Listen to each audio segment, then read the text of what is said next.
My name is Henry Goodman. Yes, I am related to John Goodman, the blogger that had a rather unpleasant experience with a file called $1.wav. I'm his brother. I'm the father of 3 kids and I have a wife whose name is Jenny Goodman. I live in Cincinnati, Ohio. And I'm here to tell you about a rather disturbing experience I had involving a used camcorder I got off eBay. It's strange. Both me and John's problems happened when we bought something off eBay. Anywho, on with my story. So, me and my family were planning a vacation, and we wanted to capture our trip on tape, as well as take some photos. Unfortunately, our video camera was broken, so we would either have to get a new one, or just take photos instead. So, I went on eBay to see if anybody was selling a camcorder. Well, long story short, I found one, I bid on it, and I won. A few days later, I received a small package which had the camcorder in it. I opened it up and took it out. It was the typical camcorder, with a small little screen on it and such. I had some blank Sony camcorder tapes, so I opened up the camcorder and put one inside. To my surprise, however, there was already a tape inside. I assumed it was one of the previous owner's ones that they forgot to take out. It was a used camcorder. I hope nothing important was on it, otherwise they'd be pretty upset about losing it. I took out the tape and had a look at it. There was a piece of yellow masking tape stuck on the front, labelled with black Sharpie. 2006. Just 2006, nothing else. I decided to play the tape, just to see what was on it.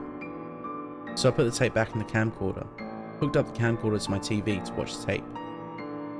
I rewound the tape, but it was already at the beginning. So, I did the usual crap to play a tape from the camcorder. The tape started with a 10 seconds of a blank blue screen. Then it cut to someone filming school playground on a cloudy day. Kids ran around and played, but whoever was filming seemed to be just interested in one of them. A little girl, probably around 5 years old, with pale skin, brown hair, brown eyes, and wearing a yellow coat. Whoever was filming seemed to be following her and watching her play. Sometimes the person filming would talk to the girl, and it was a man's voice.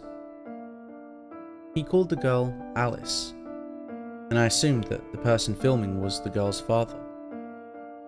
I assumed it must have been some home recording of her last day of school. So if that was a recording of the cameraman's daughter at the last day of school, it must have been important to him. I felt bad for him, losing something this precious. But I had little time to ponder that, because suddenly a very loud droning buzzing sound burst from the speakers, scaring the living crap out of me. The scenery had changed. It was now nighttime, and the school was deserted, except for the girl. All the while, that ear-piercing buzz continued to sound from the TV speakers. The girl was turned away from the camera, so I couldn't see her face. She just stood there, motionless. Then she turned to face the camera. And what I saw? Well, I didn't see that one coming. The girl's eyeballs? Gone. Just dark, empty sockets where they should have been. There wasn't blood or anything. The eyeballs were literally just gone. Her mouth was drooling some kind of disgusting green slime, and her nose was gone. Not like it was cut off, but just not there. Just plain skin where it should have been. Think of Patrick from SpongeBob.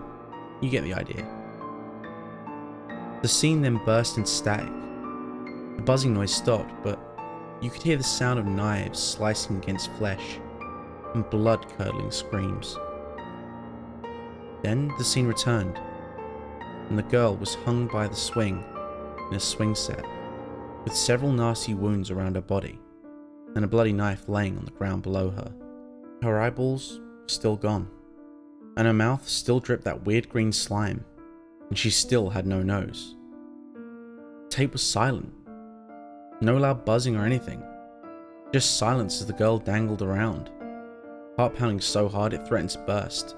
Scared out of my mind because the sudden buzzing sound and to a lesser degree, the disturbing footage that accompanied it. I sprinted over to the TV and shut it off. I ejected tape from the camcorder, shut the camcorder off, and unhooked the TV from it. I took a hammer and smashed the tape into tiny pieces, breathing heavily, still not sure what the heck happened. I sat back down on the couch and just stayed there for a while, staring at the blank TV screen. After I finally calmed down, Jenny came home from the grocery store. I helped her bring the groceries in, but I didn't tell her about the tape, because she'd think I was going insane. The dream I had that night was not pleasant. I was in a dark hallway. My throat. It felt like someone was repeatedly flicking my Adam's apple. That loud buzzing from the tape played non-stop. It wasn't coming from any direction. It was just there, in my ears, as if I was wearing headphones and the sound was playing on them. I was scared out of my mind. I wanted desperately to get out, to go home, to be in the comfort of my bed. I tried crying for help, but no matter how hard I tried, no sound would come out. Suddenly, I felt the urge to vomit. Not having a bucket or a toilet nearby, I puked on the floor, but instead of puke, I held up a small Sony videotape with masking tape on the front labelled 2006 in black Sharpie. Then, the tape morphed into a girl. No, not just any girl. It was the girl in the tape. Her eyeballs were gone, her mouth oozed green slime, and she had no nose. She slowly walked down the hallway. For some reason, I followed. All the while, that awful buzzing noise kept playing. She led me down the hallway and I realized where I was. I was in an elementary school. Kids' drawings and other art lined the walls. Posters saying, "Vote Josh for school president" were everywhere. You get the idea. She led me out of an open door and into the playground. It was the very same playground from the tape. And a man was there, holding a camcorder, recording us. But not just any camcorder. It was the very same camcorder that I'd gotten off eBay. He just stood there, recording us. The girl led me over to a swing set. She pulled a knife out of her pocket. My body then became frozen in place. Couldn't move my eyes. I couldn't move my head. I was forced to watch in horror as the girl sliced herself up with a knife, giving herself the same wounds as in the video. And the buzzing sound stopped, being replaced with the girl's blood-curdling screams of agony. She then put her neck into one of the swings, as if it was a noose. Then, the swing pulled up on its own accord, killing the girl. The girl dangled from the noose, just like in the video. After a few moments, I could move my body again. I sprinted over to the man holding the camcorder. He just looked at me and smiled.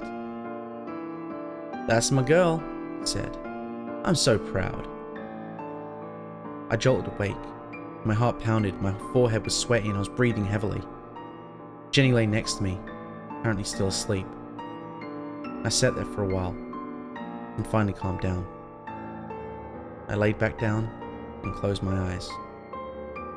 I couldn't fall back to sleep though. My tossing and turning finally woke Jenny up, and she got mad and went back to sleep on the sofa. She opened the door, but then she froze. She just stood there. I could see her hands trembling. I asked her what was the matter. She just pointed a trembling finger out the door. I got out of bed and looked where she was pointing. My blood ran cold. There was a hallway outside the door, going out to the living room where the TV was. From down the hall, I could see the TV. It was on, and it was the little girl's face, missing eyeballs and all. But then I realized that the TV was in the corner of the room. I couldn't see where I was. My sleep-deprived brain mistook what I saw as the TV. But it wasn't the TV. It was the window. Thank you for listening to the end. If you enjoyed today's video, don't forget to click that like button, and if you haven't already, make sure to subscribe and tap the bell icon to make sure you never miss a story.